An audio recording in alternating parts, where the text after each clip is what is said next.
So, good evening, everyone, and welcome to Page Chewing, hosted by the wonderful Steve Talks Books and myself. Honored to be here. And we were just saying before the broadcast that this continues what we've dubbed Page Touring All-Star Weekend, somewhat of a marathon. It started on Saturday, interviewing the wonderful Mark Timoney and Thomas Howard Riley, and then this morning at 7 a.m.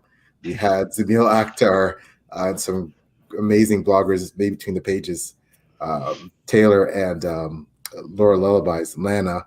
And now to wrap up this momentous weekend, we have two incredible authors and SPFBO finalists, one current and one former, in Angela Boord and Krystal Matar. So welcome and thanks so much. We're honored to have Thank you very much for inviting us on. It's always a lot of fun to do this, especially with friends. Yeah. It is amazing. I obviously, you two have both been are pretty well known in the writing community for your works and for the wonderful people you are. But for the rare person that isn't familiar with your work or about you both, would you like to introduce yourselves and just say a bit about your work and anything else you'd like to say? I'll let Angela go first. Oh. We can't hear you, Angela.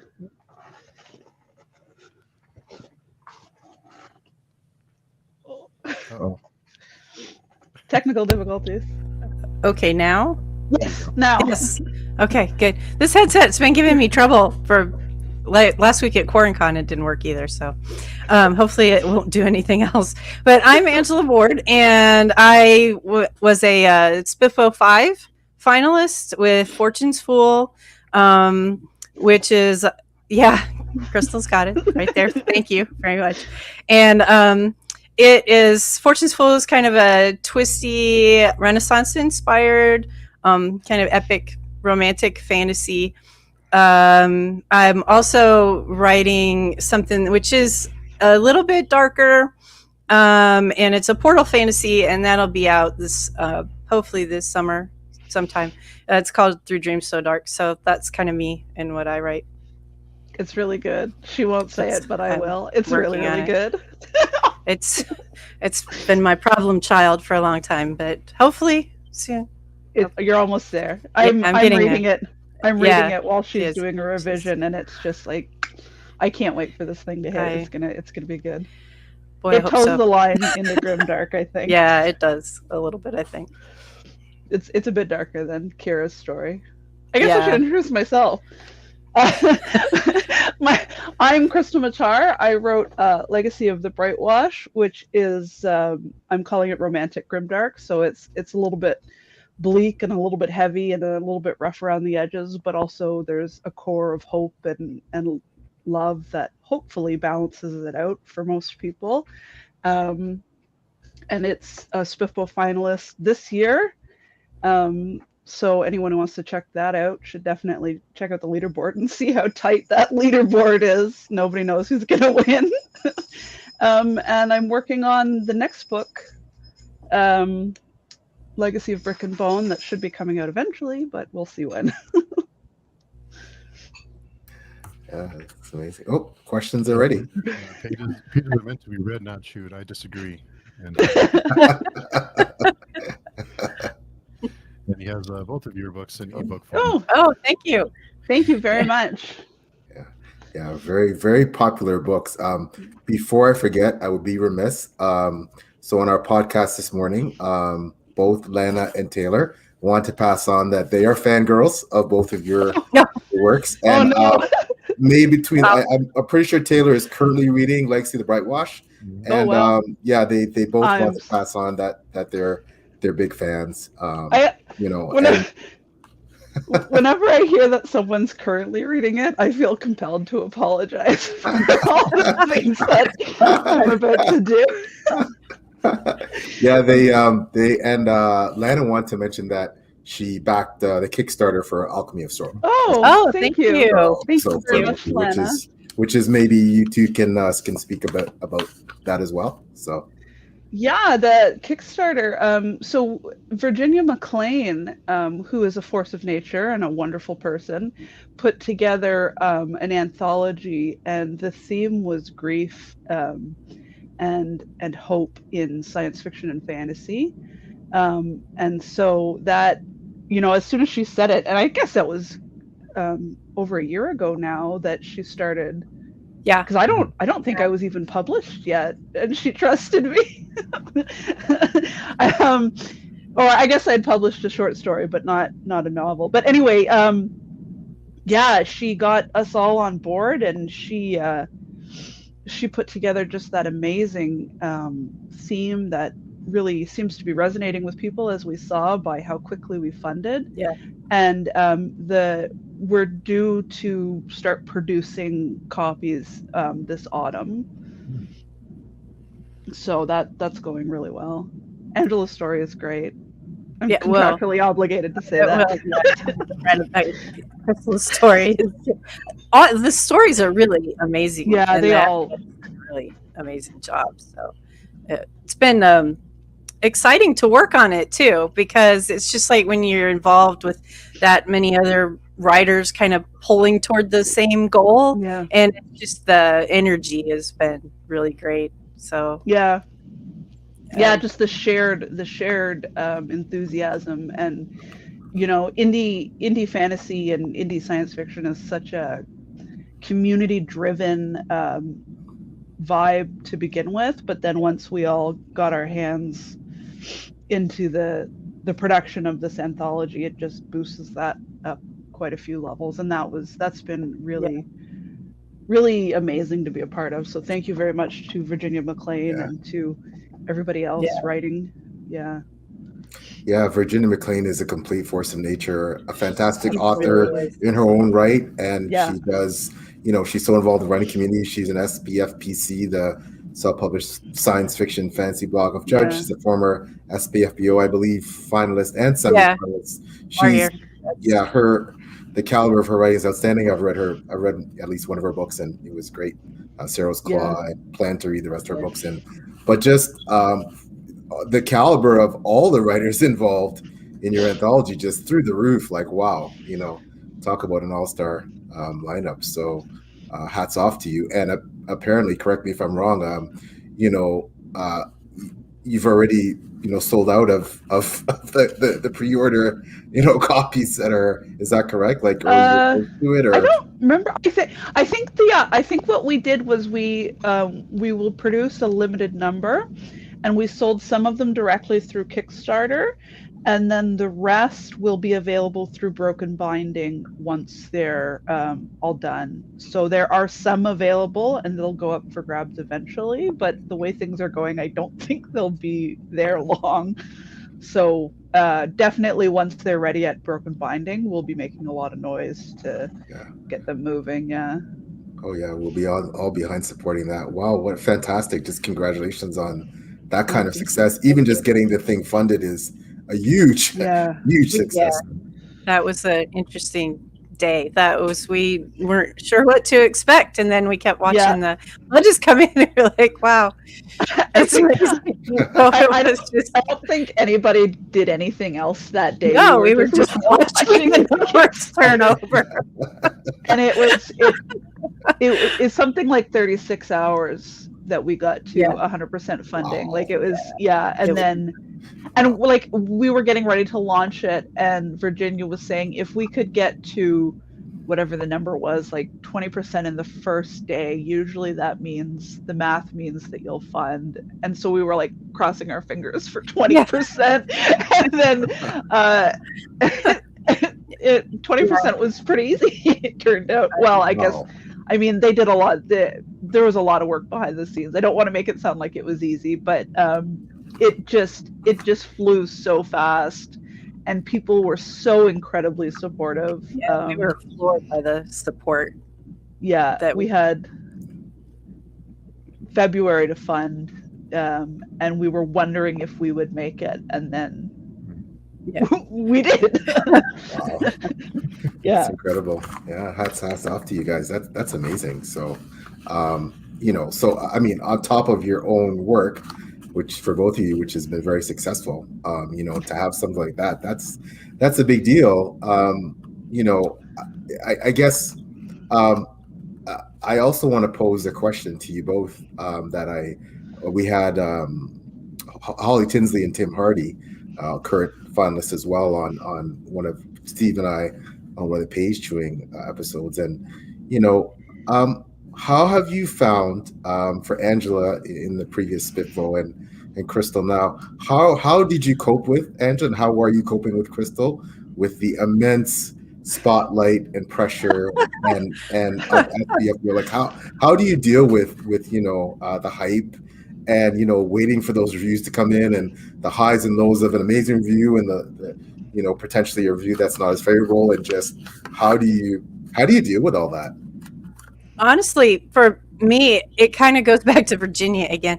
So, because Virginia was a finalist, one of the finalists went in my year, and she got all of us together in a chat because originally the idea was that we were going to have a sale. So we were just coordinating promo for the sale, but it just kind of took on a life of its own. The chat did. And so then we all had each other for support. So we were all kind of together, you know, propping each other up when the reviews came in that weren't so great, and there to cheer each other on when, you know, the good ones came in for anybody. And that was kind of, that helped, you know, like when you feel like you're alone, it's a very different experience. So when you feel like you have a lot of other people around you and your friends and stuff, then that's a little bit easier to be kind of under the microscope all the time, because that, I think that's, and for me, I'm kind of I'm a very strong introvert. So being out there in the public eye for a long time was hard, and it was hard on us, I think, also to write, especially in the last month, the April, well, it was May for us, I think, but that's the hardest time, the end of the finals, because that's when we had, like, we went into the last 3 weeks, we had 40 reviews to go, and that was just, and it was the beginning of the pandemic, and everybody was a little frazzled. So I mean, that was tough, but yeah, I don't know. And then now it just seems like it seems like they're, you know, I can look at the finals now and have flashbacks a little bit, because it seems like that, you know, it's the same thing, like it's all coming down to the wire. Yeah, I mean, definitely it's a similar feeling where it was Fletcher that put together the Discord group for us, and we all kind of huddle there and, you know, check in on each other, and it again, it's that feeling of community. We're all weathering the same storm, so, you know, when things are getting stressful, we get it, and we're like, it feels like we're playing on the same team, where we're all kind of representing indie fantasy this year, or those of us are published in other years, and it's really good to tap into the community of people around you who are going through the same things. And it's challenging. I think for me, the hardest part was taking part in Spiffbo while I was trying to write the sequel. I think if I was further along in the series, it would have been easier to compartmentalize. And certainly I've gotten there, and I'm glad that I did it. But at first there was just this weird feeling of adjusting to, I'm going to publish one day and, oh, look, my book is out in the world. Oh, look, there's a lot of people reading it. I was not expecting this. and then also to add on Spiffbo on top of that in the same year, it felt like a lot, like I was jumping through a lot of levels really fast. And that was challenging to kind of readjust how I was viewing myself as a person in the public eye, and as a writer, and as a creative person. And so I had to spend some time just kind of deciding why I'm writing, and what stories I'm trying to tell, and I'm just going to go forward with those stories. And I'm glad I did it, because it was definitely an incredible experience as far as community building and coming to understand my audience and like who I'm resonating with, and watching people understand what we're trying to say is really amazing, especially when we get to share those reviews together and, give each other high fives and just feel that victory. So it's definitely worth it. It's just it's a lot more visible than I was expecting. Yeah, it's like you do it for the visibility to some extent. Yeah. Like you put it in there and you're like, well, hopefully the book will get people see it, and then you're like, wow, there are a lot of eyes on this book. So exactly. Oh no, everyone's looking at me. I'll go hide now. But because I had sort of a similar experience, and because my goal was I launched into SPIFFO. So in my debut, because it had lived in my closet for a really long time, and then when I decided I was going to go indie, I was like, okay, I have this manuscript, and it's mostly intact, and then I think I can get it ready. And so SPIFFO, the entry was my goal for being done and published. So that kind of drove me through, and then it actually ended up it was released after I submitted it. So it was like 5 days before the beginning of the competition. And I was not quite expecting it to. Yeah, I don't think you were expecting to make finalists. I wasn't actually, because I thought, I wasn't. But I was, I threw it in. I was like, well, it can't hurt. And it gave me a goal to work toward. So. Writers are such strange creatures where we're like, I don't think anyone's going to pay attention to me, but I'll try. And then we get a little bit of success and we go, oh no, people are watching me. Wow. People are reading my book. That's really weird. I don't know how to handle this. Right. So, and I was, sorry, Krystal. No, go ahead. I was trying to write my sequel too. Like when SPIFFO was going on, it was okay until the spring, and when in the finals, when reviews were coming in, that was just a little bit, because you don't know. In ours, like mine, I think I still had 5 or 6 to go.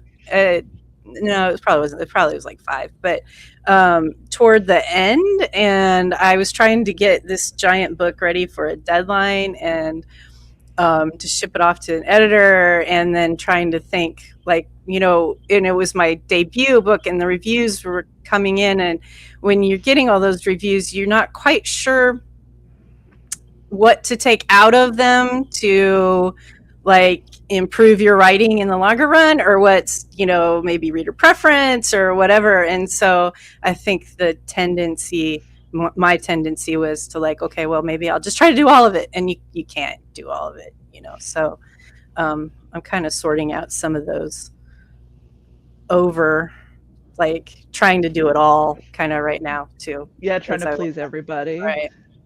No book can please every reader, and there's certainly the best survival mechanism for visibility is knowing that,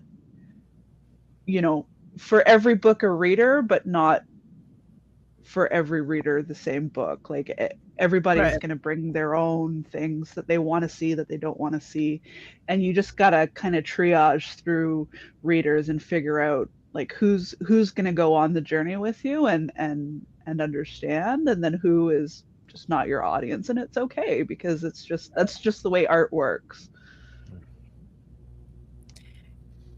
And Lana says, yes, a support system, especially when you're in the public eye like you are. Yeah.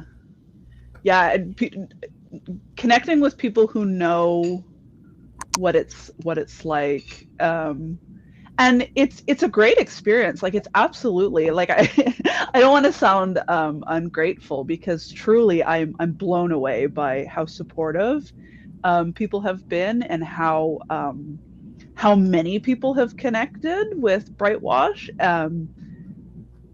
but even still, like for someone who doesn't like to be perceived, I've now become hyper perceived, and it's just such a strange thing to get your mind around. And it's amazing, and I'm so glad I did it.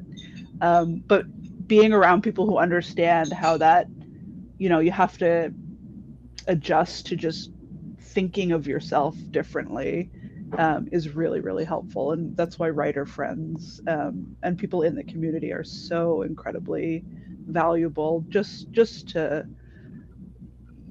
writing is not a solitary hobby. It's an act of investing in a community. And so, find your community, and you're, you're going to make it. And I think that's why, people, I think, have this idea that if you're self-published, it means that you do every single thing, you're like, and you are responsible for for overseeing, but you can't do it by yourself. And you shouldn't, like, and that's what I think is so, the best thing about Spiffbo is the community it fosters. Like, just you enter your book and you're suddenly part of a whole bunch of people who are just doing the same thing you are. You're all in it together, and you make new friends, you find new books to read. It's that's the best thing about it, I think. Yeah, definitely. Yeah, it's incredible too how I recall I was still a lurker when Angela's book was coming out. I was still kind of creeping, looking like, thinking about writing, ready to, but not really involved in the social media aspect of writing community. But I recall specifically that back then I had rarely seen a book, an indie book, because I was just starting to understand what indie was. And I'd rarely seen a book so hyped before it came out. And it's so weird to see the exact same thing replicated with Krystal's book. I had never seen an indie book so hyped before it came out. And it's just, like, what a pair, like, it's just so unique to have that happen. And you two are obviously friends. But when I look as an outsider at your journey, it almost mirrors one another in terms of Spiffle. And like, I just keep hearing about Fortune's Fool. Everybody on social media was talking about Fortune's Fool. And then when Brightwash, Brightwash. And I, how is that? Like, I mean, before the book's even out, people are heralding your books as the book of the year in the indie sphere. Yeah. How do you navigate that? Like, I don't, wow. I didn't notice it was happening really until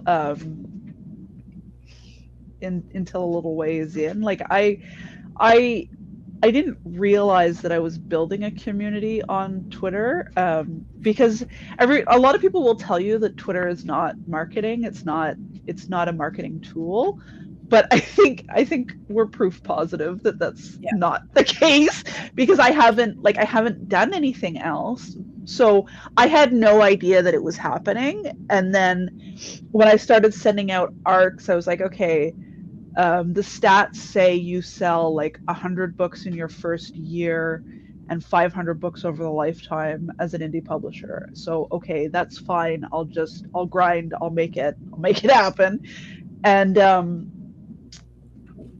those are not the stats I've seen, and I did not expect it. And so that's why, I have to chalk it up to how amazing the community is for supporting me so 100%. And yeah, how do I navigate it? I don't know. I'm still figuring it out. I'm trying, I want to plug into the community, and I want to be available, but I also have to write the next book. So I have to figure out how to balance them both. Yeah. Well, I was one of Krystal's readers for Brightwash, and so I was pretty confident it was going to be. But I kept trying to tell her, no, look, really, it's good. It's, it's going to, she's like, well, but anyway, it's good. So she worked really hard on it too. It was, I'm really lucky to be one of her readers, because I get to see all this stuff as it comes How through. much it changes. Yeah, but that's great. I mean, I like that. I get to see all the drafts. So I'm very, and I got to read Fortune's Fool too. Like I think that's pretty much how we Yeah. ended up. Right, You 'cause tweeted something about researching soap Yeah. these many years ago. Yeah. Because I didn't have, at that point, I was, I think that was like 2018, 18, right? I think. And so I had just decided to go India, and I didn't know that many people. I had gotten on Twitter because, the advice, if you're going to be a writer and you're going to like find you need a platform. Right, you need a platform. And I thought, okay, all right, I'll join Twitter. And then I had met like a few people, but I didn't really have anybody to read my book. I was still trying to fill this out. I was like, I don't know. I know I need editing. I need people to look at this and give me some perspective. So I just tweeted. I was like, hey, anybody want to beta read my giant book? And for some reason, Krystal had seen, like, I had shared this little tiny snippet about soap. She's like, I'll read your book. And it was just such a neat world building detail. And like I remember talking to you about how you were researching, what soap, what would be common scents at the time, and how they, what would be a manly, right, manly enough for Arsenal. Arsenal soap. And it was just so charming, and I was like, well, if somebody puts that much thought into the soap, I gotta see what she's doing. And so I got to read that early version when that one needed a lot. That was a long time ago. Well, it just needed pacing. It just needed to. Yeah, like you were almost there. I remember, like I remember thinking, like this is really good, and it just needed to switch some stuff around just to hit the tension properly, and it was a good book. I'm not surprised it's done so well. It took a lot of work. It took a lot of help too. And I don't want to minimize how much work you put into it, because even little details on a book that big is a big job. I couldn't have done it on my own though, so that's again, it goes back to community and people like helping each other. And then when I was which is funny talking about like how it was talked about and hype, because I had to talk myself into publishing it by saying sometimes if only 5 people buy this book, it will still be worth it. I'm going to do it anyway. And then, I did it. And when I sent out for ARCs, I got up the courage to ask 4 people that I was pretty sure wouldn't like laugh at me and tell me no. So Calvin Park, and because he had interacted on some of my tweets where I'd shared snippets of the book, and he seemed to be waiting for it. And so I was like, hey, do you want to read it? And he's like, yeah. So I gave it to him, and he's the one who wrote the first review, which is actually probably still my favorite. And after that, when people saw that review, then I was like, hey, does anybody else want an ARC? And a bunch of people asked for it. So then Spitbo. And then Spitbo, right. Yeah. Wow, you two bonded together over soap. That's an interesting little nugget that I'm gonna file. I'm gonna file back there. So that's awesome. Our writing origin stories. Stories of I know Steve's got a bunch of questions too, but one I definitely need to slip in here is that I'm a romance fan. I've read both Fortune. I like that about you, sir. Yeah, I'm a hopelessly romantic. My mom, who never published, I told the story on a couple podcasts that she wrote a romance book and she got one reject letter, and that was it. She was done, and it was enough that she wrote it. And I wish she continued. So I guess for me that's part of the reason why I'm inspired to write, because my mom. And but I love romance. I love that aspect in fantasy. It's just part of reality. I don't think it's a book is complete without some element of that, and regardless of the genre, right? Because it's just part of life. It's prevalent. Of course, I would say, and correct me if I'm wrong, that you both would define your work as fantasy romance. And whew, is it hot? it's it's steaming. You're gonna, you need a cold shower after you read, you know, your book. So, it's hot. It's smoking. So, what do you find that, because my perception of the larger indie community is that it's really hit or miss when it comes to romance and fantasy. Some people are like, yep, I'm all about it. And some people are like, I don't even want to, just gloss over everything and just, tell me they did the deed and move on. Right. So, yeah. And that's what I've found with, especially with fantasies reviewers specifically. So, I applaud your courage, especially knowing that, a lot of the fantasy reviewers, and I don't want to speak for all of them, but just my perspective is that a lot of them aren't big romance fans per se. So when they read your books, obviously they're going to get a heavy dose of that. So how have you felt about that whole aspect, writing that real, big part of what you love to write, that may or may not be received a certain way by your audience? I don't know if it was courage on my part so much as just stubbornness. Where I think I knew it was going to be pretty hit or miss, but I didn't want to have to cut away pieces of who I am in order to publish. I felt like if I was going to slice chunks of my identity away, then why bother at that point? So if I was going to make my career out of this, which is the dream, then I wasn't going to do it in half measures, and I would rather do it fully and fail than do it halfway at all.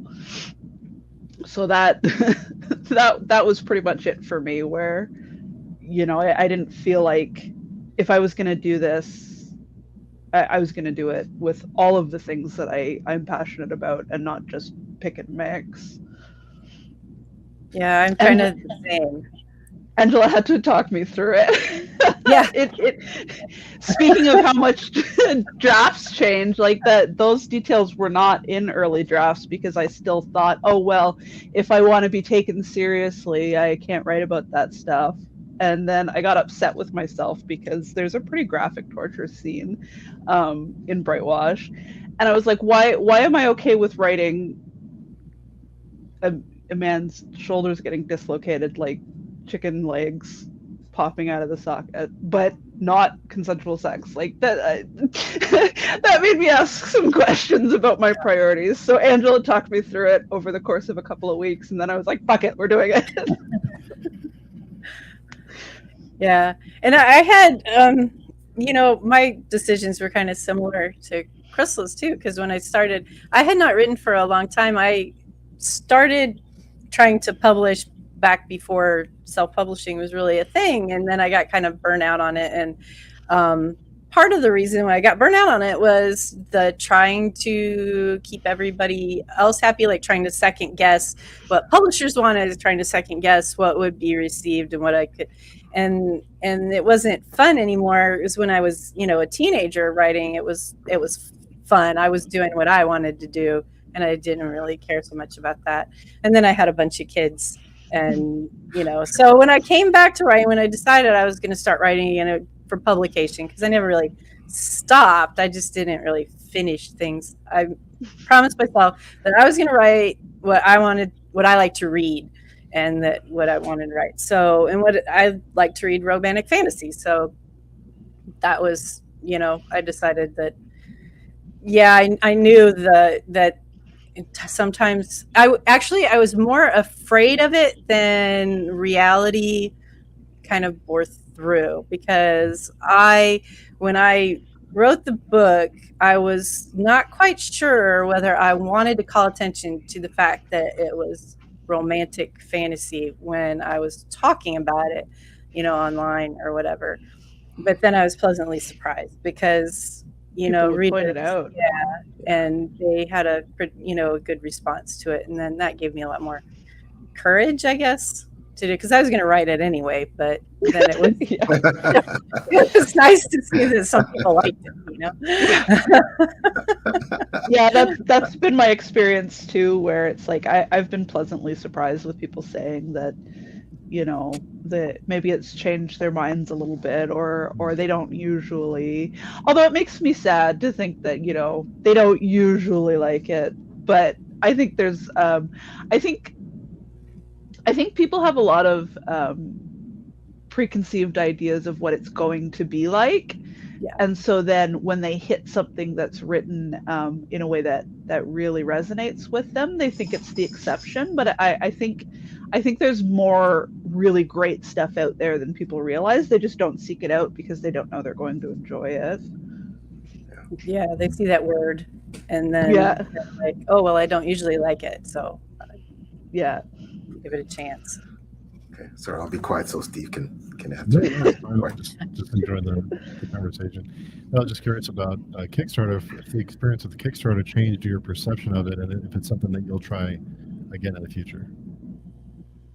Kickstarter for publishing, yeah. I mean, I didn't get to see how much work went into all the math and all the really scary decisions, but certainly it's proof positive that if you have enough of an audience, you can make this stuff happen. In fact, one of our authors, Intisar, she just funded her Kickstarter that launched a couple of days ago. Yeah, it takes long. Yeah, she was funding for an audiobook for one of her books, and it took about 36 hours to fund, and so I think Kickstarter has built itself a platform where people are looking for books, and I was not aware that it was happening, but certainly people that I don't think we've ever interacted with were finding us through Kickstarter, and then coming on board and then finding us across other platforms. So it's definitely a good tool if you know how to hustle your own ideas. It does take a lot of work, though, and Yes. that's the thing that you have to be willing to. I was not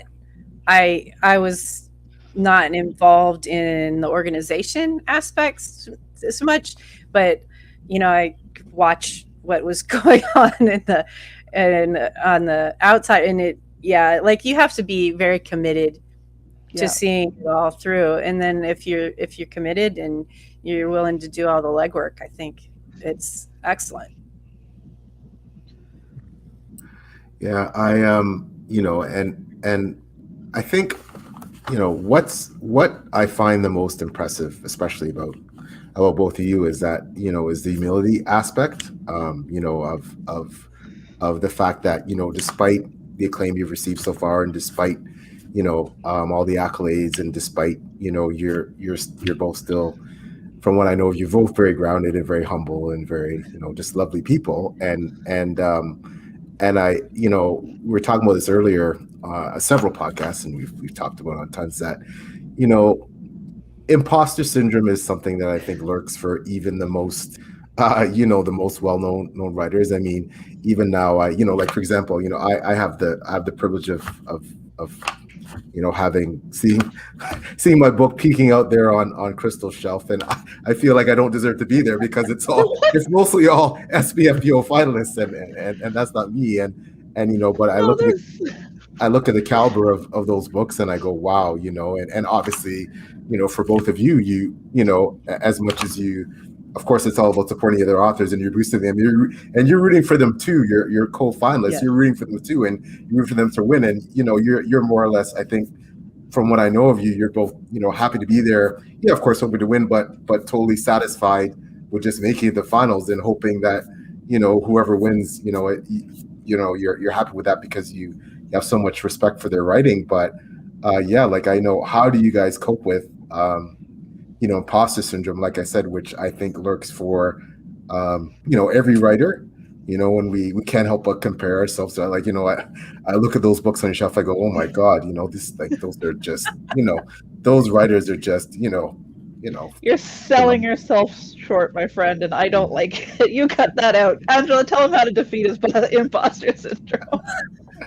Well, you get Krystal to tell you to cut it out. Is really what happens. or Darn, I was hoping she had a good answer. Or Connor Kaplan to send you some exclamation. Yeah. So, but yeah, I mean, but it's like that too. Like if you've got your friends do help you out, because they can kind of see the reality, and when you're in your own brain, like I guess it was Clayton who introduced Clayton Steiner, the weasels, and it's easy to get them in there, and sometimes you're not sure that it's fear or what you think. Oh, I'm not. I mean, there's always a point when I'm writing a book and I think I am not smart enough to pull this off, and I'm really not smart enough to pull it off.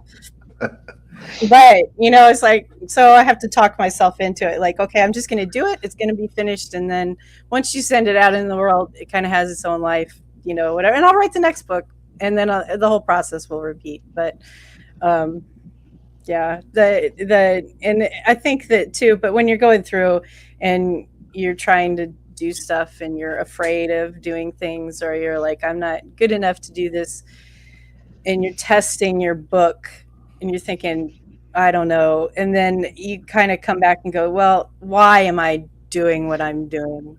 Am I doing it just for,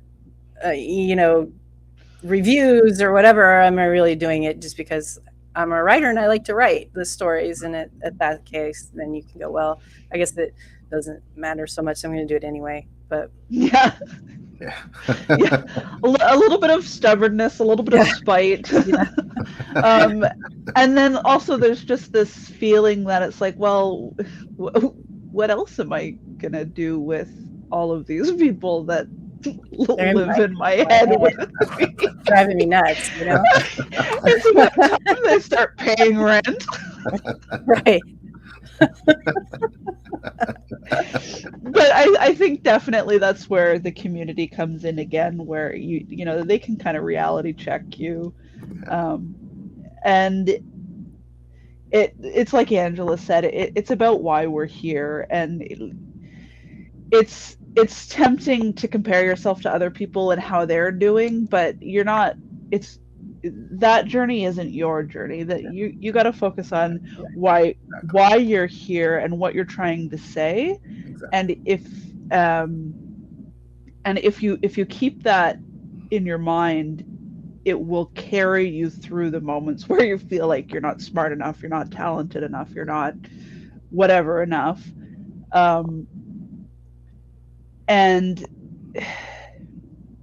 ultimately we're all going through the same thing. We're all comparing ourselves, and we're all challenging ourselves to get better, and it just has to be about why you're here. And I think keeping that in mind helps. Yeah. I guess on that note as well, it's funny, I see a lot of posts on Twitter excuse me, and I had a conversation with a fellow writer the other day that said that while there's many advantages to being traditionally published, one of the reasons why they personally want to be traditionally published is, frankly, a sense of validation, that they feel that if they get accepted by an agent and then they get a book deal, then that will be the ultimate validation of them as a writer, because the gatekeepers have endorsed the fact that they're good enough to make the grade. I'm not sure if that plays into the way any of you feel, but I've heard this voiced a lot on it, and people are being very candid about this, right? And being very courageous in admitting that, and I respect people for that. Obviously there's many more advantages to being traditionally published, but is that something that could be in the future for Angela Boord or Krystal Matar, if you're willing to talk about it? You don't want to pry, but is that something that you've ever considered that you could be looking at in the future, or? I have a hard time knowing for sure, because on the one hand I feel like, you know, I make a lot of big statements about why I'm here, but then on the other hand I am hoping that this is going to be my career. So like it's kind of a balance of what am I going to get versus what can I do for myself. And I wonder at this point where how that balance is going to fall anymore, because at this point Brightwash is getting ready to break even after a really big editing bill, and so I'm published or I've signed a contract with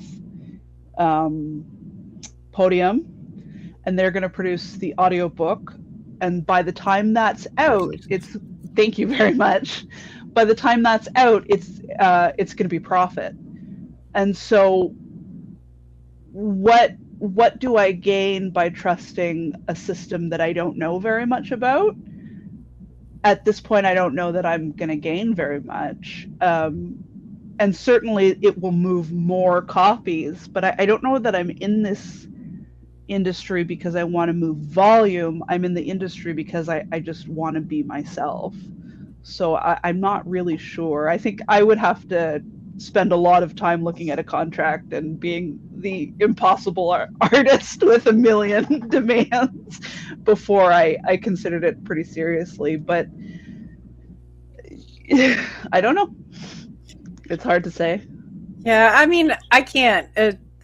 I wouldn't want to say no. I would never consider it ever. If the right thing came along, maybe I would. I don't know, but Yeah. you know, at this point, the audiobook of Fortune's Fool is with Tantor, so that's like a traditional audio publisher, and that helped immensely because it costs a lot of money to produce an audiobook on your own, unless you know, especially when you write 220,000 words. Right. So that was nice with that, and I going to tease her about it because our books are the same length. They're exactly the same length. Yeah, they are. Except she put hers in a 6x9, and so it has fewer pages than mine does. Yeah. But you know, I get a lot out of when I started writing again, I wasn't sure if I was going to try to go trad or indie, but I was, you know, just thinking about, and I made the decision based on the length of my books was really what pushed me over the edge. But, you know, the time involved in trad publishing, the waiting, everything, I didn't want to take that much. I don't have that much time anymore, so I would rather just get it out. But I wouldn't say no. I like a lot of things about indie publishing. I like the control. I like knowing what it's doing, and it's been more successful than I thought it was going to be. You know? Yeah. And so but it is, when you're talking about imposter syndrome, trad publishing does have that stamp of approval. You know, it is the validation that somebody else looked at it, and somebody in some kind of authority and said, you know, yes, you can come in, like you can enter the gates. And as an indie, sometimes I think that does feed into imposter syndrome, because you're thinking like, well, maybe I think it's good. And even when you get a lot of people who are telling you that your book is good, there's still that little doubt that kind of pops up in your mind sometimes. For me, when I was revising Brightwash, I at first I did have the intention to try to get an agent and chase trad, and I had, but I was friends with Angela and Clayton and everybody, and so I was watching them go through their journeys, and I was like, okay, well, agents say that, you know, you got to come up with something really polished and it heightens your chance. So maybe I'll start looking for an editor. And then, you know, there's some plot points revolving around Indigenous stations. So, okay, well, before I even start looking for an agent, I'll find a sensitivity reader and I'll work with them. and then as I was going further along the road and doing more and more of these things myself, I was like, well, why am I going to now wait for somebody else to decide yes or no, and then wait for them to find somebody else to decide yes or no when I've already done all these steps. So then I was watching a panel about self-published versus indie, or self-published versus trad, and Dirk Ashton just said it's like the difference between being an entrepreneur and an employee. Both of them have hardships and both of them have victories, and which one suits your personality best. And since I'd already done so much work, I was like, oh, well, I guess maybe I'm an entrepreneur. I guess I might as well just do this myself. So, I mean, that is to say, I get it. I totally understand the desire for that stamp of approval, but there's only so many seats at that table. Yeah. And I didn't want to take my chances on a limited thing when I was already putting these many steps in. So it's like, okay, well, I'll just go and see what happens. And certainly it went a lot better than I was expecting. So I guess here I am. Yeah. I guess feeding into that question, I've read both your books, obviously, love them both, incredible books.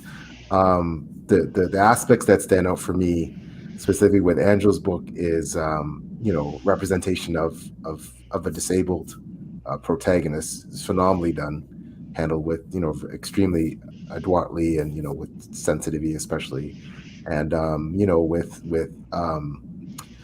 Krystal's book, many things, obviously representation, bisexual characters, etc. Great, but for me, the thing that stands out the most is the protagonist is somewhat of a law enforcement officer, and what he goes through with his journey of realizing perhaps that the rules and laws and regulations that he enforces may be in conflict with his morals, and those are things about your books that have really resonated with me. And they're still with me. I can still recall passages that I go, wow, that really hit home. Like,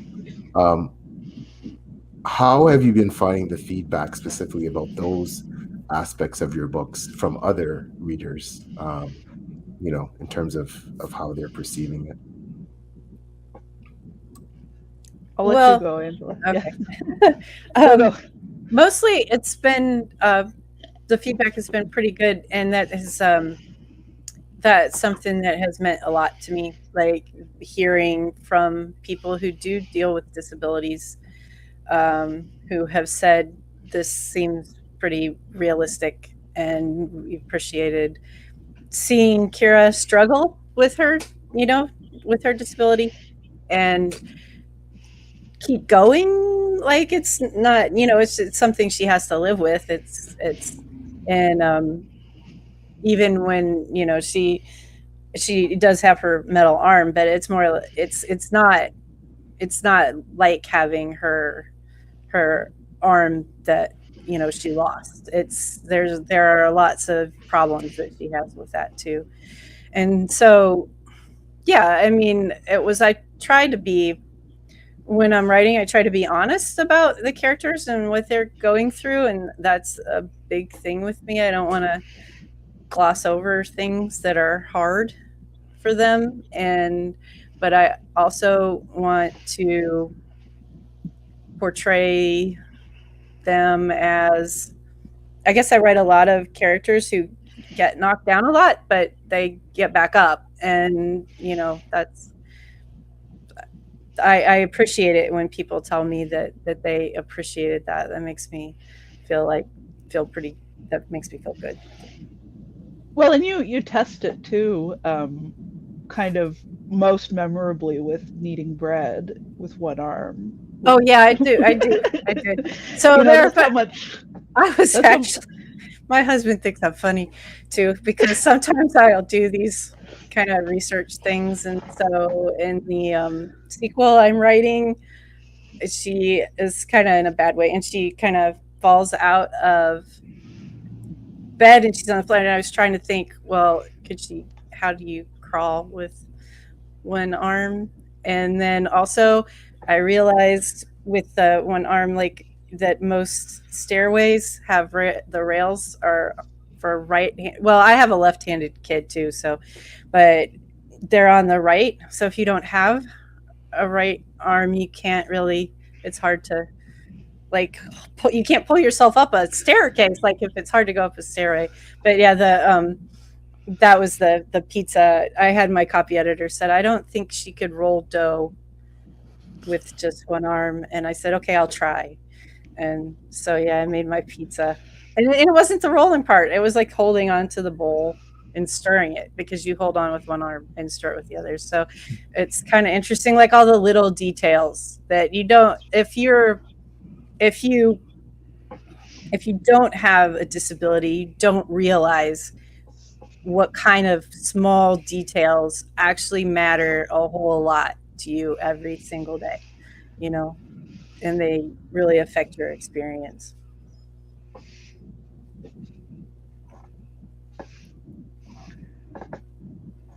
I guess I have to answer next. Yeah, for me, it was never a question that Toshua was going to be in that role. Writing him, I've been writing him for, I guess it's 20 years now. I don't know, I don't remember how old I am, 19 years. And he's always been a protector. He's always been a father figure and a protector of people who are innocent or vulnerable. And so when I pulled him into fantasy, I knew that had to last somehow, but also I was trying to talk about how hard it is to even see things in a society when, you know, the status quo is built a certain way and you don't always realize why it's been built that way or how it came to be that way. You just kind of go through life accepting that this is how it is, and this is how it is, and this is how it is. And so the journey seemed to make the most sense for him from his nature as a protector being directly in conflict with how he was living his life, where he wants to do what's right for people and to help people, but the nature of his job means that he's doing the opposite. And it's not necessarily a comment on our world so much as a comment on how hard it is to step outside of a system and see what the system is doing, even when you have the best intentions at heart, and even when truly you want to help people and you want to be a good person and you want to have a good impact on the world. And so PL, your review was very emotional for me on that regard, just because I do want people like you to know that I see you and what you're going through, and I appreciate what you're going through, because it's not as easy as we want it to be, and it's not as easy as it should be, and folks like you are trying your best, and I didn't want it to be I didn't want this book to be, you know, a panning of authority figures, because that's not right. You know, men and women are drawn to this industry because many of them are good people and they want to do something good. But sometimes society has built that desire to protect on a foundation that is crooked and off balance, and it's just, we're all just kind of trying our best. So watching people respond to that has been very emotional, and I'm going to get really emotional again. So am I. I'm trying to hold it in now as you're talking. So this is becoming my brand on podcasts. I go on podcasts and make people cry. But but it's also a little bit disappointing when people don't necessarily see what I'm trying to say. But that's the nature of art, where, you know, even in art, we can miss our mark, and even in art, a reader or a watcher or anyone won't be ready to go on that journey with you, and that's just the nature of what we're doing. But it makes it worth it for people like you to be following me, and to feel seen. Thank Steve's you gonna have for to that. start talking. Yeah, I think, yeah. But you know, honestly, no, it's that it's just if one reader, Yeah. if that makes a difference to one reader, Yeah. that's a huge. Yeah. It makes a huge difference to us. Like that, anybody who will say, "Hey, you know, you affected me. You made me feel seen. You got to something in my experience." Is, I don't know. It's a huge privilege as a writer to Yeah. tell these stories and have readers connect with them.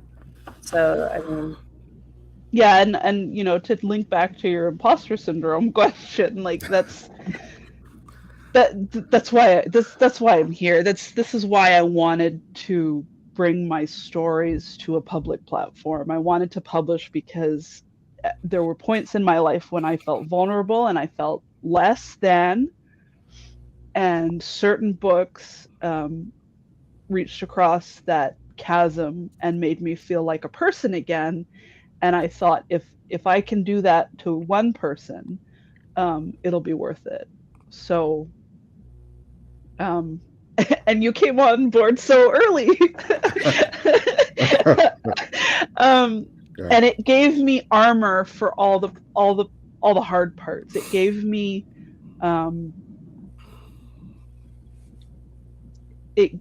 the courage to keep going.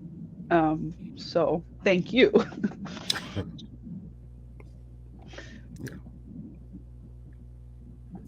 Well, thank you for writing it. Sorry, I wasn't expecting that. So I'm blaming you, Krystal, for doing this. So I knew as soon as you asked that question, it's gonna be a ride. Yeah. But just goes to show you the power of, you know, literature and something that's extremely well written and poignant, and how that can affect you. And, you know, for both of you, you know, don't ever think for a moment that what you're writing isn't important and doesn't impact people's lives in a positive way. And you know, I'm extremely touched by both your works, and you know, you know, so thank you for writing what you write and doing it how you do it. So thank you for being so supportive. yes, definitely. That matters a whole lot. Yeah. You're two people who are very, very easy to support. So very easy to support. So you know, sorry, I'm gonna ask Steve to take over for a second. I have a question, but I can't ask it right now. So tough to transition, but with a couple of comments. Brady says, "Oh, it's smoking. Sign me up. Adding to my Amazon cart." You don't have to. It's on the shelf here in the other room. So she's in the other room. Connor says, "Hey, that's me."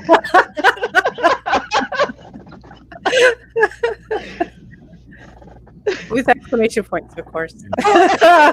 Justin. Thank you, Justin, for your exclamation marks. Oh, Justin. Oh, Justin. What a clever screen name, too. Yeah, Plothead. Yeah. Every time I see it, it makes me laugh. He's awesome. Oh, yeah. Okay, so the one question I was kind of what I want to get to before all that. So more similarities with Angela and Krystal. So I think I said this on we had Thomas Howard Riley and and Mark Timony on there. We're talking about, the whole, love big books and I cannot lie. They write chonkers. I love reading them. I have no problem reading big books and enjoy them, especially if they're well written, and they tend to be extremely immersive. And when they're well done, you can just, you never feel cheated when you have a 200,000 plus page book that is really well done, and you both write that kind of book. Do you find it challenging to write a book of that length, and do you feel like you've both written short stories and more condensed novels, developed type things, but do you prefer writing bigger books? What is it about that length of novel that really gets you going? Well, I don't know. I just have these ideas and they seem to like explode. Like I think that, I'm going to write a short story, and suddenly I'm writing a 200,000 word novel instead. But I mean, suddenly, but it just sort of suddenly it just happened. Right. It's just, I don't know how it happens. I'm the one who's surprised, and everybody else is rolling their eyes going, no, gee, we're so surprised. But yeah, what a plot twist, Angela. Yeah, right. So, but I don't know. I feel like writers a lot of the times have natural lengths, and my natural lengths seem to be either novella or giant novel, which I enjoy. There's no middle ground, Dave. It's just there isn't really. And you can't even see the other book that I have on the shelf. It just blends in. Yeah. Oh, is that Holly's book kind of sandwiched in there? I've got Us and Fortune's Fool, and then there's tiny little sliver, Smuggler's Fortune, and then Fortune. So it's kind of a thing. Like I've written short stories. I have a short story out right now this month in this month's issue of Grimdark magazine, which is actually a Kira story. So she's the main character in that one. It's about her mercenary years, and that was stressful. I was like the 4,000 words. 4,000 words, and I think I stressed out more about that story than I do about writing my giant novels, because when I write a novel, I'm like, oh well, I have space and everything. When you write a 4,000 word short story, like, well, I can only have 2 characters or 1 character. It's like you have to put a lot of limits on things, and my ideas just seem to, I guess, proliferate. I have cast of thousands, and I like digging into the characters. I like going kind of deep into the characters, and that gets me a lot of words, I think, when I'm trying to show relationships that maybe have existed for a long time or are complicated.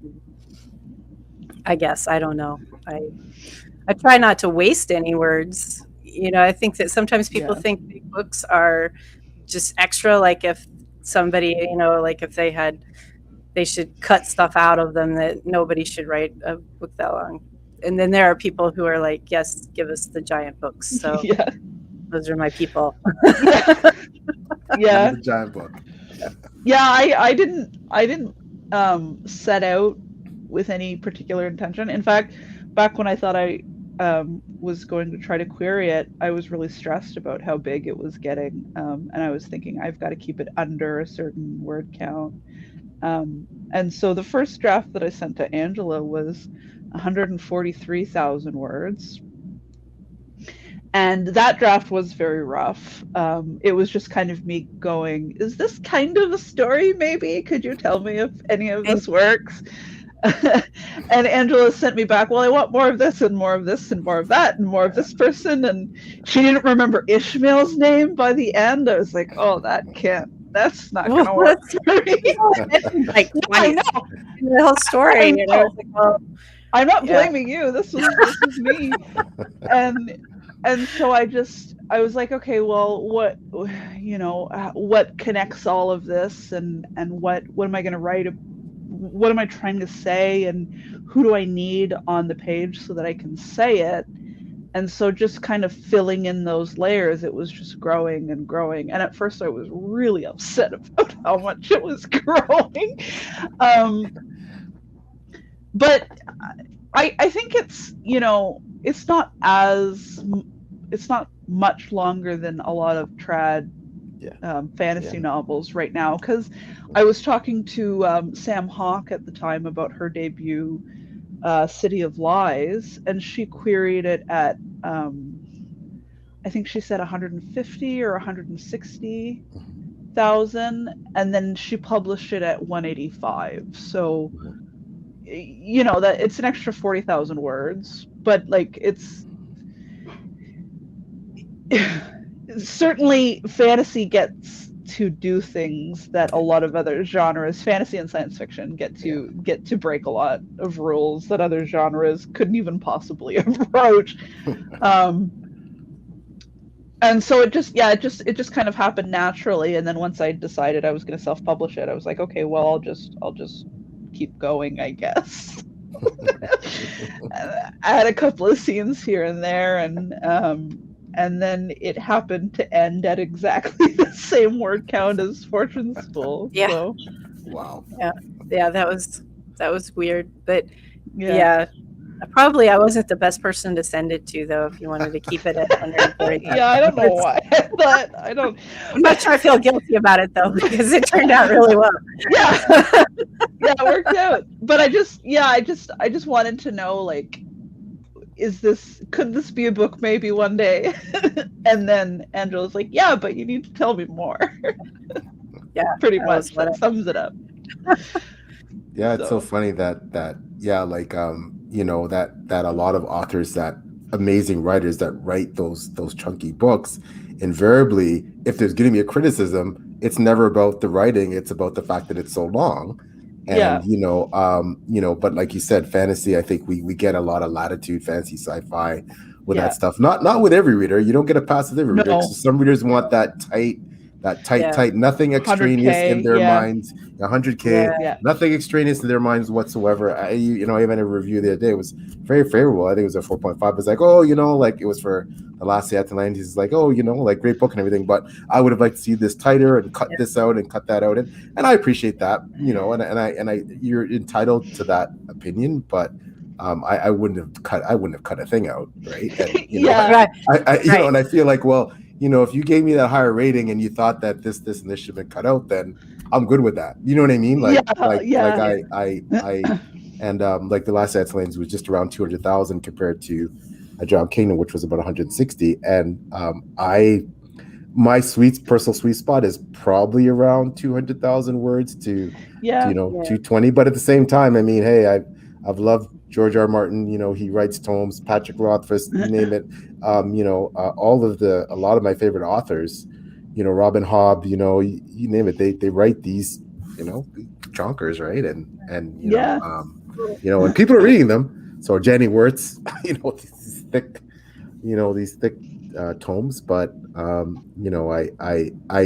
thank you for writing those lengthy books, because for me, when I read your books, it just allows me to come completely immersed. Like, I can feel the world that you're building. It's tangible. Like I can taste it. I can smell it. I can touch it. Like that. That's what I love about reading books like yours. That I just lose myself in the books for however long, because you've done such an amazing job of building that world.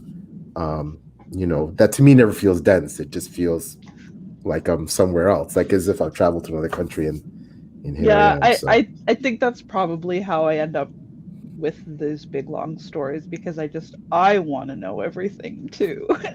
And so once I know everything, then it just kind of bleeds in and I can't seem to cut it back. But then, I have to read the darn thing about 100,000 times just to get it ready. So I might as well enjoy it. And then I think it's the same for you, Angela, where I've watched it happen, where you're like, oh no, this person is interesting. I guess I'm going to have to. As soon as they get a name and they're like, oh no. Yeah. Oh, no. But I mean, you're writing epic fantasy and you are building a world, and it's hard. Yeah. I mean, some people can't do it in a really small amount of space. And I think when that happens, it's incredible. But also, it just depends on the idea that you have to tell. Yeah. How some ideas are told best in a short space, short amount, Yeah. small. And some of them need more room to be developed and stuff. And so I don't like basing my reading on the length of a book. I like reading at all kinds of different lengths. Yeah. I guess. Yeah. Yeah, I think when writers lean on their strengths and their passions, those are always the books that really are most memorable to me. And certainly there are writers that are able to write a really amazing short novel. And I love them, but I think if I tried to tell the same story, it would end up bigger, because I'm just so curious about these ideas that I have access to. Well, that's happened in Smugglers. When I was writing Smuggler's Fortune, I thought I was trying to write a 15,000 word reader magnet, and 43,000 words. yeah, and it turned out like 45 or 43 or something like that. And then so and the only reason it stayed at that length though is because it was 4 characters. It was a straight linear plot. It went from one to the place to another fairly quickly. It's really fast paced, and not every book can be that way. If you're interested in telling a story about more people, or like me, I like twisty plots and stuff, and sometimes you have to give that. In big worlds, I like big worlds too, and sometimes lots of culture and lots of eating, lots of food. Yeah, you need some space for the food. Yep. So, but it's the stuff I like to read, and that's what it all comes back to. Like Krystal was saying, when you're following your passion, and I think that comes through for readers. Yeah, that they can tell that you're writing something that you're passionate about, instead of like just chopping things up arbitrarily because you wanted to hit a word count, or writing something because you thought that you ought to write it, so yeah, we do. And as you both pointed out, we don't have those constraints necessarily when we're self-published, and that's part of the beauty of it, the freedom to do that. And I think in a couple of these page chewing podcasts, Steve and I, we've had lengthy discussions after the podcast, that a lot of us talking that that freedom is something that, like, for me personally, I don't know if I'm willing to trade. That to have that latitude and what it means to me personally, because invariably someone would definitely try and I don't think I could write what I write. I don't think a traditional publisher would touch what I write, specifically with what I write, with a flawed main character who's bigoted and racist and homophobic, and I remember reading an article about from a publishing executive, a traditionally published executive, saying, we can't sell an unlikable character. We can't do that. Although I've seen it done in the traditional world. Yeah. I think generally though, when it's done, it's somebody who's got a few books under their belt, and so the publishers trust them. And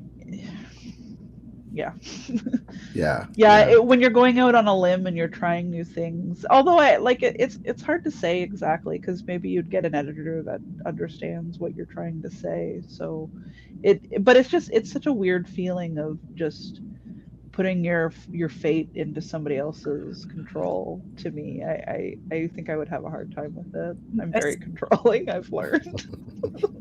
And I see so many people who are very discouraged, like they keep trying, they're writing what they want to write, and they keep trying, they send it off to agents, and it's getting rejected, and they're like, well, then I'll just put it away. And I didn't want to put my characters away.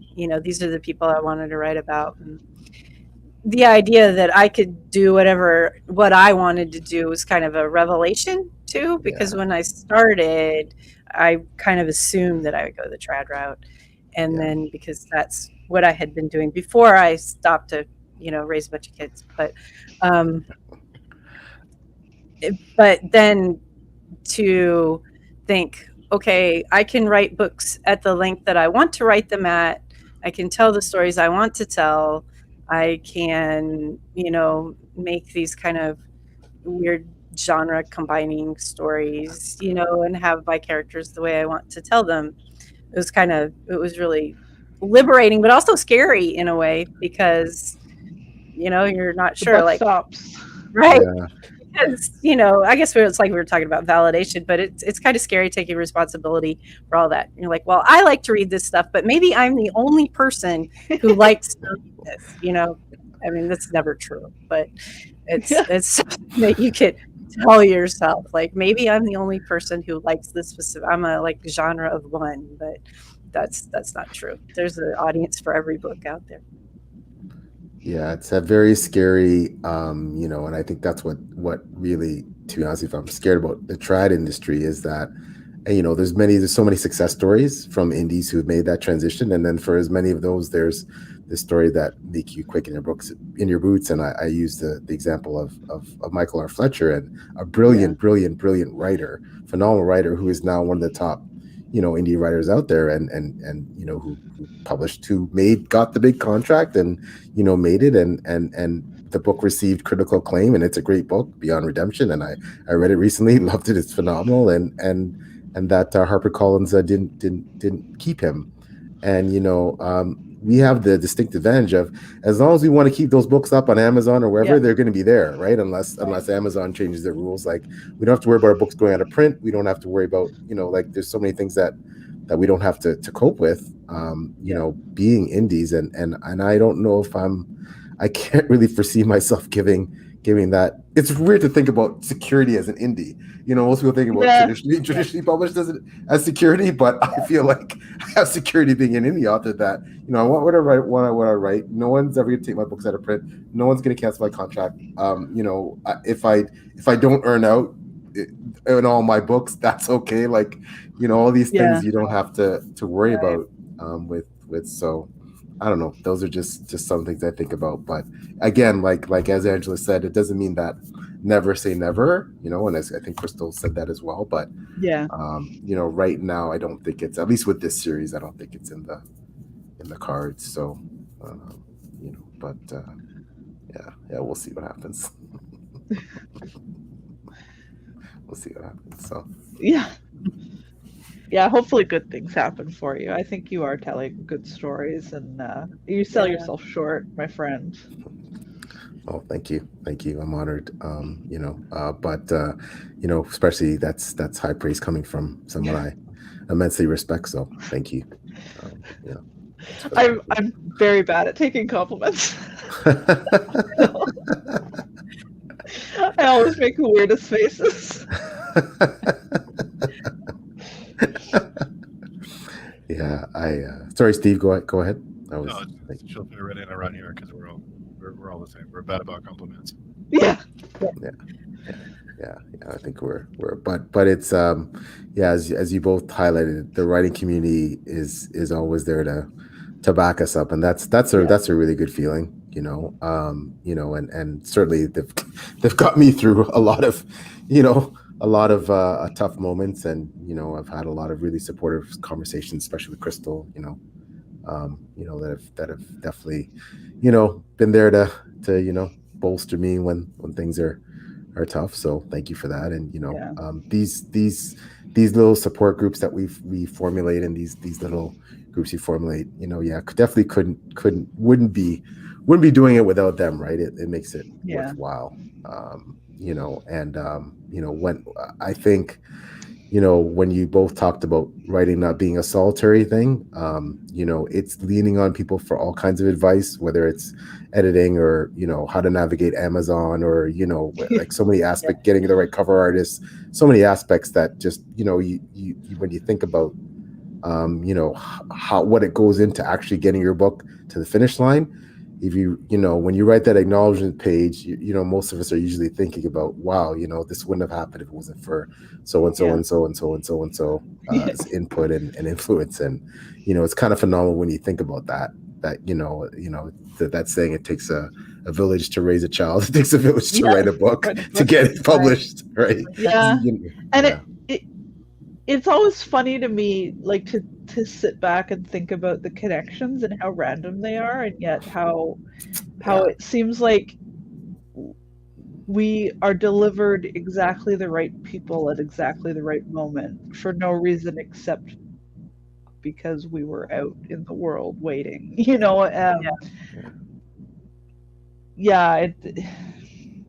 I think if you have a little bit of faith in the impossible, you can make magic. As fantasy writers, we should have that, right? Yeah, exactly. Yes. Yeah. Exactly that. Yeah. That was one of the things I was afraid of when I started, actually. Right, and it was that because I didn't know anybody, or I didn't know a lot of people, and I thought, oh, how will I do this myself? And that fear was foundless, because the community, the writing community is great, and like there are people out there, and all you have to do is just put yourself out, and and you'll. Yeah, it's like-minded people kind of attract each other, and you kind of congregate together, and it'll happen. It's so now when I write my acknowledgments, I think sometimes I think about that. I was like, wow, I didn't think, because I would read people's acknowledgments pages, and I was like, there's no way I'll ever know this many people, and now I get to write these acknowledgement pages, and that makes me happy. So yeah. On that note, I want to also take some time out, especially, Steve, we talked about this a lot last podcast, that, booktubers, especially in this era of, the pandemic, where we've lost, we're just getting back, book conventions, physical book fairs, book signings and all this stuff, booktubers have really kind of almost stepped in to fill the gap in that void, to really help get our works out there. And, Steve, thank you so much for all you do, and those like you, with, promoting our works, and interviewing authors, and getting the word out there. So thank you, my friend, for what you do. It's invaluable. I definitely agree. Like, none of us would be here talking about any of this without readers, and without bloggers, and the booktubers, and just like kind of, no writer is an island, to where, we can write to our heart's content, but if there's nobody there waiting to read, then we don't get very far. And I mean, certainly there's value in writing just for ourselves, but then once we go out into the world, it's for people. So exactly. So thank you, Steve. That's off to you. It's my pleasure. I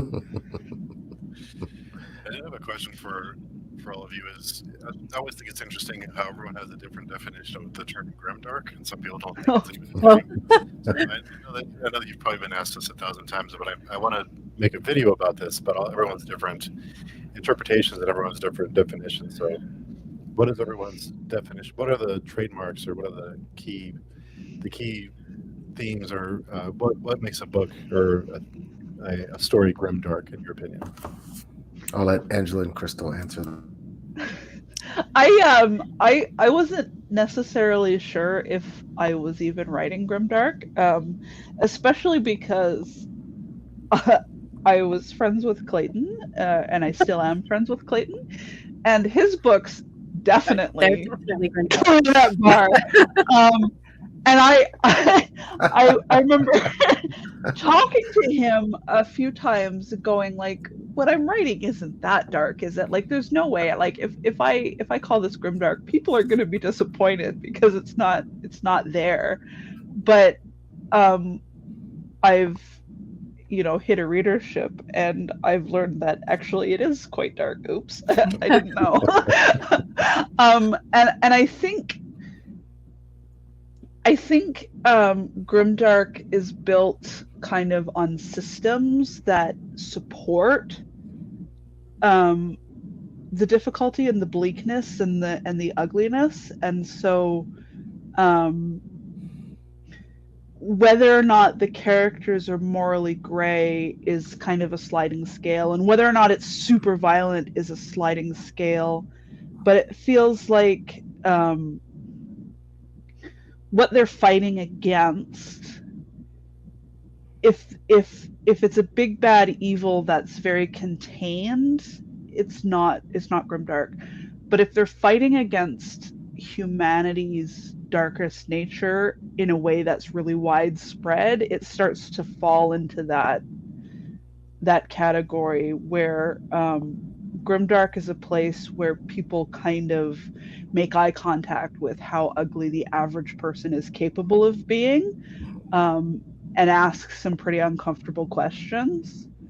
And I think, and so it's a spectrum, and some of us, and Fortune's Fool is really close to the far end of the spectrum, where it's starting to toe the line a little bit, but it's kind of hard. Nobody seems to really agree. And then you get into me at Brightwash, where the system is very oppressive and very bleak, and energy units, but there's still hope and there's still a lot of love. And then you get into Clayton Snyder's work, and certainly he flirts with the idea of hope, but man, you really got to work for it, and you've got to suffer a lot to get it. And so I think Grimdark is built on the wider system of how hard life can be. And that's not to say that other genres don't. It's just, I think it's an important theme, a core value of the genre that makes it slide into some uncomfortable things for people. So if Angela, you have anything to add? No, I mean, because Grimdark it's really hard to kind of, like you get 10 people together who write dark fantasy, and they're all going to have different definitions for it. And like Krystal said, a lot of times, like when I was writing Fortune's Fool, and after it came out, I would say it's not that dark, is it? And people would be like, yes, there are those things in it that are very dark, Angela. But I do think that it has something to do, probably because you can have morally gray characters, you can have grimy worlds, you can have all that, and you can still have them in classic fantasy or high fantasy. And I think I don't know, but I'm sort of leaning toward a definition where it has to do, like Krystal said, with the institutions and the systemic nature of the world, where it's just the bleakness kind of through it, and the characters may not have a lot of agency to change that. So they're sort of working towards something, maybe, but what they're working but what they're working toward may not lead to like the standard, classic fantasy happy ending, or a happy for now ending. Even it may be much more conflicted. So that you're looking at, like what the choices the characters make, where you're trying to figure out where the grayness comes in. They're not black and white. They're not definitively good or bad. They're some sort of mix and dependent on, circumstance. So I think that people often they kind of confuse Grimdark with things that are really violent, or stories that have just a bunch of awful people in them. And certainly I think some Grimdark books can have that, but I don't think that that's really what the subgenre is all about. It's a certain set of books are like that, but they don't define Grimdark. Yeah, it's the spectrum, right? Like there are authors doing that, and they're saying some really poignant things, but there's also there's others in the genre that are saying kind of the same things, but with slightly different tools. And I think I sometimes I wonder if it's something about fantasy, because certainly I've read books that are contemporary. I really like thrillers and mystery novels. Dennis Lehane is a fantastic writer, and nothing I've ever read in fantasy approaches the themes that Dennis Lehane tries to tackle in Boston, like in the real world. And so I think the conversation came about because fantasy had a tendency to be more escapist. Mm-hmm. And then at some point, writers started saying, "Well, hang on, what else can we say?" And the escapist stuff is great, and but I think it's just a strange conversation for me to watch as somebody who reads so many different genres, because like I said, like I've read stuff about real history that's much worse than anything that some people have classified as grimdark novels. So that's probably another reason why I thought, oh, Brightwash isn't that bad. Potion's Fool isn't that bad. Although your next one is I think it's on a similar level as Yeah, it may go over the line into grimdark. It is. Yeah, it's I think too that it's one of those things where you write a book and then people categorize it however they categorize it, Yeah. So you put it out and you can try to market it like, okay, I think it's about these things, and then people pick it up, and if people will tell, and then you'll see it in reviews, like they'll pick up on the thing, and you're like, oh, okay, so that's really what my book is. So Yeah, I think it's hard for us as writers to know what we've done until we see people interacting with it. And I do wonder if that's part of why there's a disconnect in the community, where readers are telling us, "Hey, are you okay?"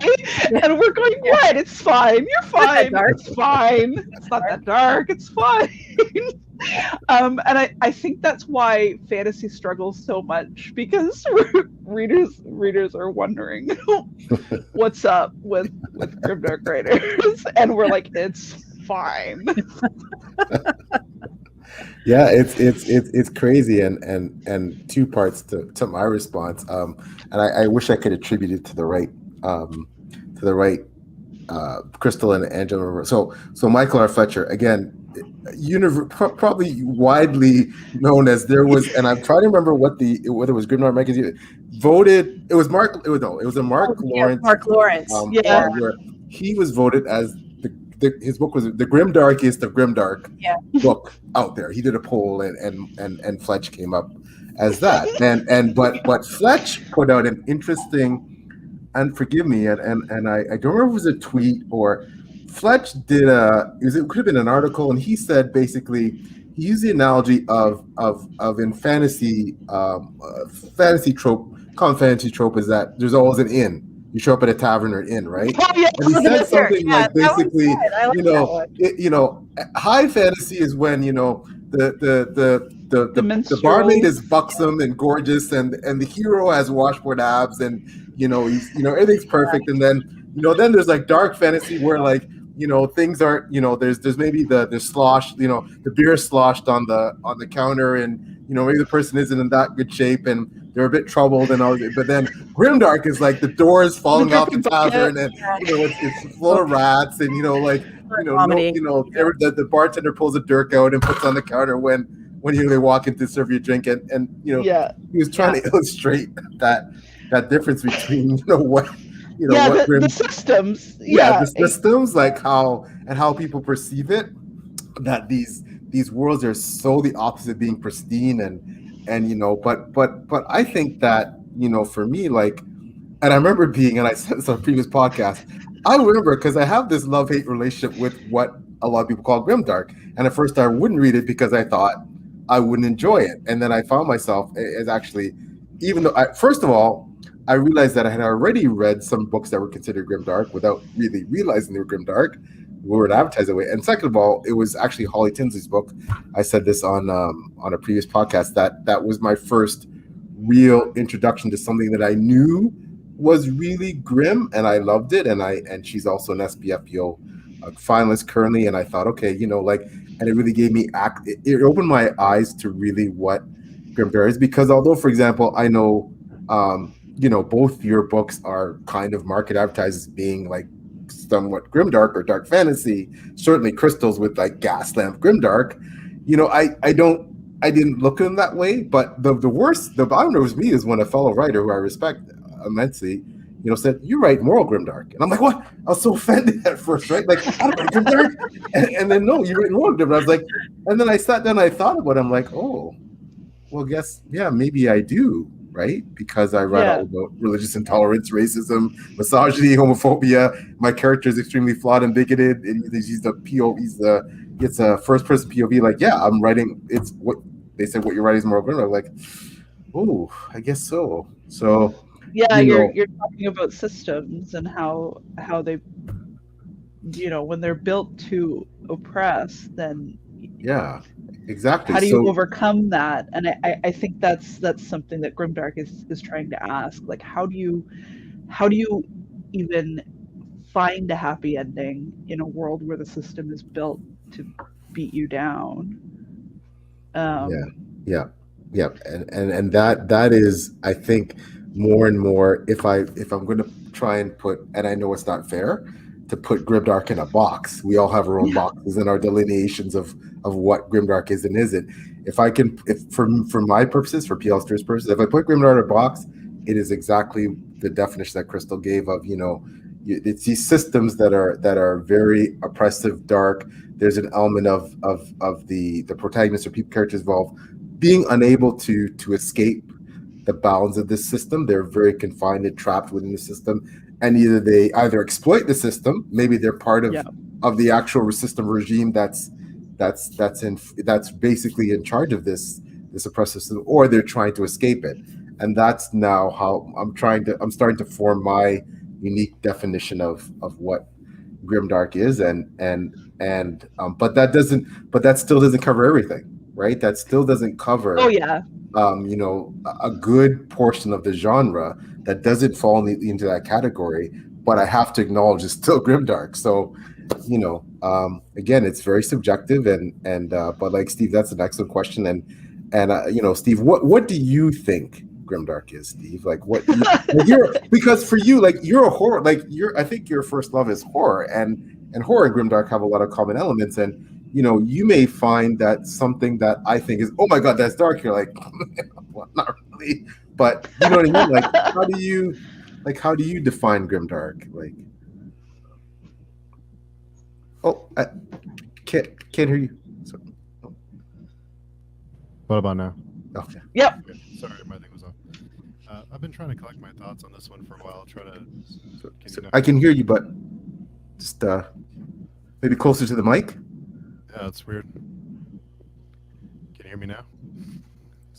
Still a bit fuzzy, but yeah. Be right back. Okay. Yeah, he was muted for too long. yeah, maybe, but yeah, it's just funny how this whole Grimdark discussion, like, you see these conversations, especially on Twitter. It's like, wow. So there he is. What about now? Bit better.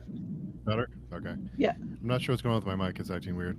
But for me, the main theme for Grimdark has been consequences. Is the main thing that I've kind of wrapped my head around. Is everything there's consequences to every action, and the bad things that happen, there'll be consequences later for it. So that's the main thing. I've been trying to write down some things, but that's the first thing that came to mind. And I actually got that from Peter McLean. Is when I asked him, he said consequences. That's always kind of stuck with me. Yeah, that's probably a good point, because even if you're trying to make a good choice, there are consequences for people that maybe you didn't intend and maybe you didn't even see. That's a good.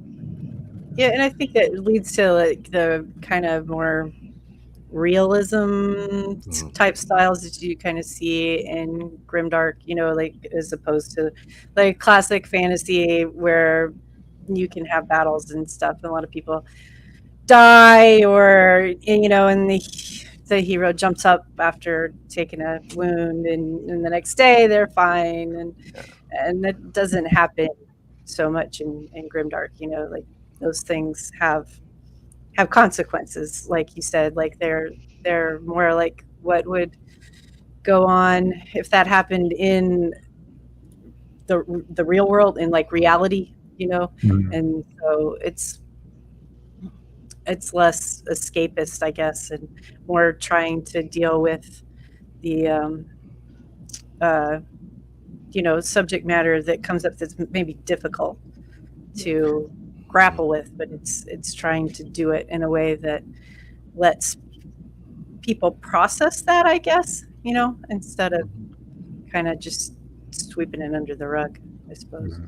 Yeah, and Grimdark also, I think, was the first type of fantasy to deal with the emotional consequences, PTSD, how people feel emotion in reaction to a fight or a battle, or, because, the classic fantasy tended not to delve into that aspect, right? It didn't talk about the hero who's traumatized after the battle for days, or, who sees the ghosts of the people he slew, or, Grimdark really, gets into that element of, and again, like when I think about Angela's books, when I think about Krystal's books, like, Kira specifically, is traumatized by not only the actions that basically lead up to her losing her arm, right? I don't want to give any spoilers here, but she's traumatized by that entire, and it shapes her entire existence. And obviously Tashue, grapples with, all the consequences of him being in the position he's in, and what that means for his family, what that means for his romantic relationships, what that means for like every aspect of his life. And classic high fantasy, you don't get that element is not as much of a factor. Certainly it's never, it's the extrapolation, the in-depth dive isn't there about I think we're starting to see more of it, and like, which it's an interesting evolution to watch, where one genre kind of one subgenre starts to try to talk about a thing, and then other genres are kind of following along, and then they move the conversation around. So it's really interesting. I think I lost my train of thought, but yeah, it's not something that I saw in fantasy 30 years ago so much, but it's something that I started to see when I was reading David Gemmell, and then it's something that I also saw when I came back to fantasy with Anthony Ryan and Brian Stabley, although I think some people classify those two gentlemen as Grimdark, so maybe I don't know what I'm talking about. But certainly, yeah, there seems to be an entire shift in SFF where the stories are starting to resonate on a more human level and less about escapism, and even the ones that are escapist, like Quen's novel Miss Percy is cozy and light and escapist, but even there she is grappling with some big questions about life and stuff. I can't. So yeah, I think you're right to say that Grimdark started to ask those questions, and then a lot of other fantasies started to follow in the footsteps. And certainly, maybe it's kind of a self-selecting thing where those are the stories that I remember the most. But yeah, that's the end of my babbling. Yeah, and oh, sorry, I'll get to that after this question. There, sorry, Steve. I just said all running is an act of magic. Yeah. I know that now I've reached a point in my life where, as painful as it might be, sometimes I need books that resonate with me. Yeah, I can read books for pure escapism, and we talked about this on the previous podcast with Lana and Taylor and Zamil, that the Travis Baldry stuff, I'm dying to read it. The Latti's book, like, that sounds fantastic. I'm looking for it. I'm sure it sounds like light reading, and although I'm who knows, he very well may tackle some compelling and thought-provoking things, but I find that what I gravitate towards now are books that resonate with me long after I close the book and finish the last page, and I can definitely say that about your books, both of your books specifically, that afterwards I had to sit down and go, wow, and just kind of absorb it and take it in. It takes a while to write the review and it's not because the books are long. It's because you're trying to process and do justice to all the facets that really get you and really hit you in the feels. And you want to do justice to that, and it's but those are the kind of books that I crave.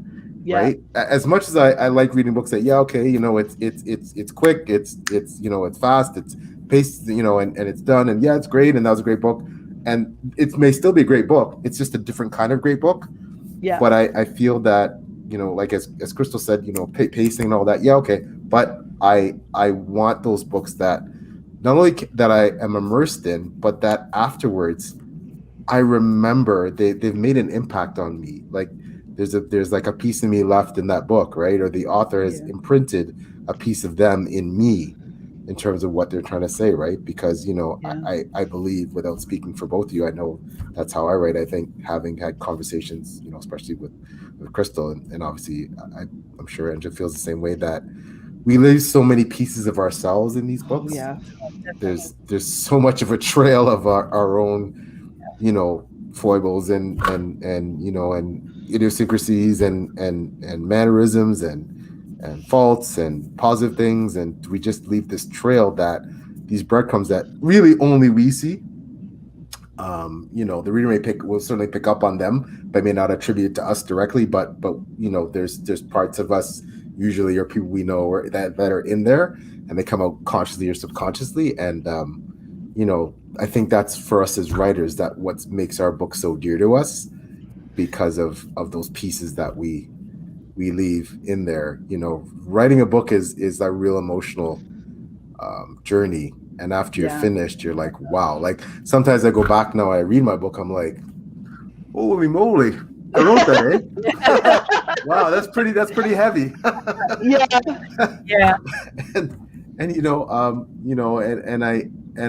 But I don't regret it whatsoever. And I think for me, that very much makes a book worthwhile reading these days. When I have that after close plays, I'm like, wow, whew, that was that was a journey. I definitely relate. And I mean, I read I just finished Carissa Broadbent's book, and hers is much lighter, and it's very it's really beautifully done. It's a great romantic fantasy, and she really treads the line between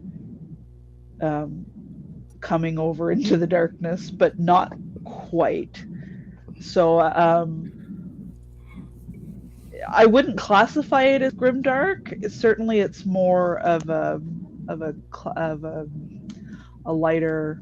I don't even want to say it's light, because it deals with some really heavy themes as well. But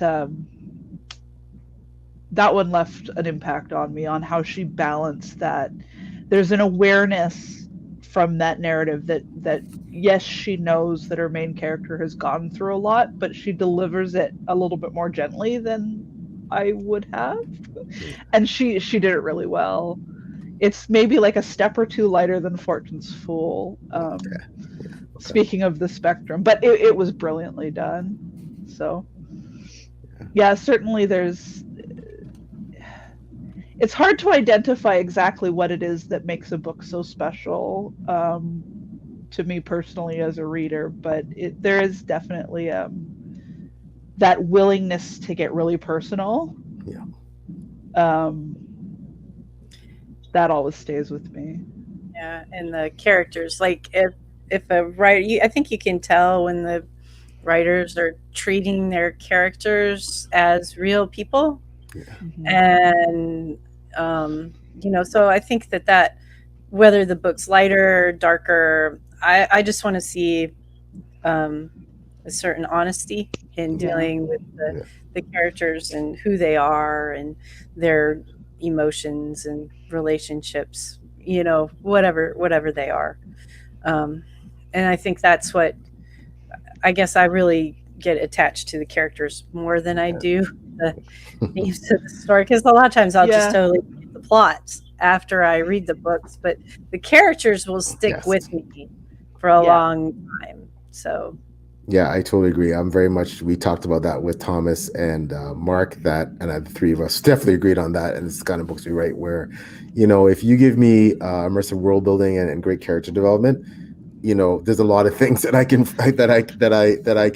get along without in a book. Yeah. But those are the two things that I need for you to really hook me in a book. I've read books that are great with, the action scenes and battle scenes and other things, and it's like this fast paced, thrilling plot, and it's just page turner. But I've a lot of the books I've liked don't have that in the degree that other ones do.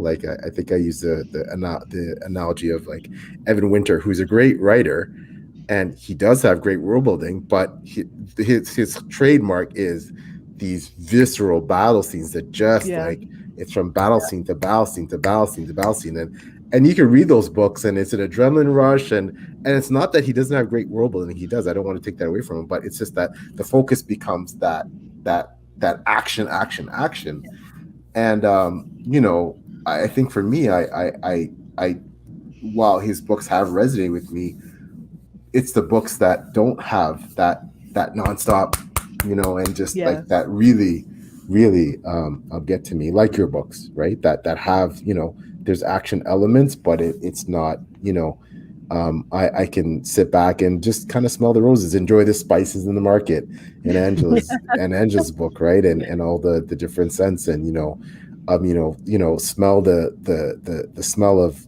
smoke and what the whiskey tastes like in Krystal's book, and those are the things that like I said, I if you ask me about, as great a writer as Evan Winter is, if you ask me about some of the battle scenes, I remember they were visceral and they're amazing, and I got a thrill, but I can't describe everything about them in my mind right now, but I can describe a lot of those elements in terms of world building and the character development and how I felt when Kira or Tashaway had this really heart-wrenching moment, right? Like I can tell you what that passage was, almost, not verbatim, but I can tell you how I felt like inside, right? How it made me feel. So, that's what I crave. So we're definitely on the same page, which is probably why we're all talking together at this moment. Yeah.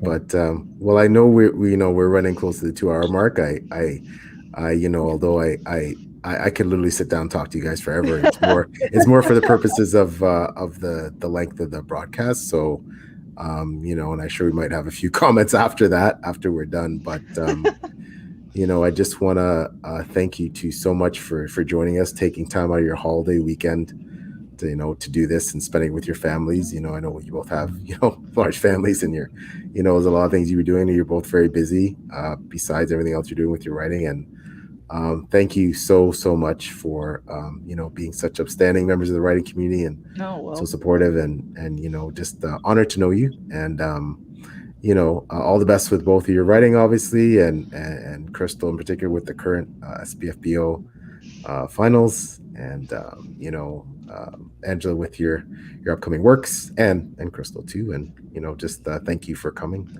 for joining us. Thank you very much for having us on. Yes, thank you very much. Yeah. Can you ladies let us know where's the best place to reach you, your social media preferred platforms, your websites, things like that before we wrap up? You can go first this time, Krystal. Okay. I'm most available on Twitter. It's just at Krystal Matar, and then I have a website that I don't update very often at krystalmatar.com. I'm also on Instagram, but not very much, and it's the same Krystal Matar. I'm using that unusual name to its fullest potential. I think that's about it for me. Yeah, and I have a website that I also don't update very much. It's angelaboord.com, and You can sign up for my newsletter there, though, and I do try to keep up with my newsletter. It's supposed to come out monthly. Sometimes I don't hit quite monthly, but it's close. And then I'm on Twitter as Angela Boord too, and that's pretty much it. I would like to do more social media, but it seems like Twitter is about all that I can handle sometimes. So. It's a handful. Yeah. Sure. And Steve, what about you? What are your where can we get a hold of you, and what are your preferred platforms? You can find we actually just changed the website to pagechewing.com. Okay. And it can be found on Twitter, and also I like to use Vero because there's no algorithm, and you see people that you actually follow in your timeline, and it's kind of nice. So I enjoy. Oh yes, I remember you tweeted about that not too long ago, and then I promptly forgot to check it out. So this is my reminder. Yeah, I did enjoy that because it seems like it's more relaxing, and it's a great platform, but not many people use it, which is the bummer. But it's relaxing. So that's the best place to find me, though, and of course here on YouTube. But hope you can hear me okay. I know my mic's been giving me grief tonight, but thanks everyone for thank you so much, Angela and Krystal, for joining us. Of course, PL being wonderful as usual. Thank you so much, everybody, for coming by, and we'll see you next time. Thank you very much. Thank you.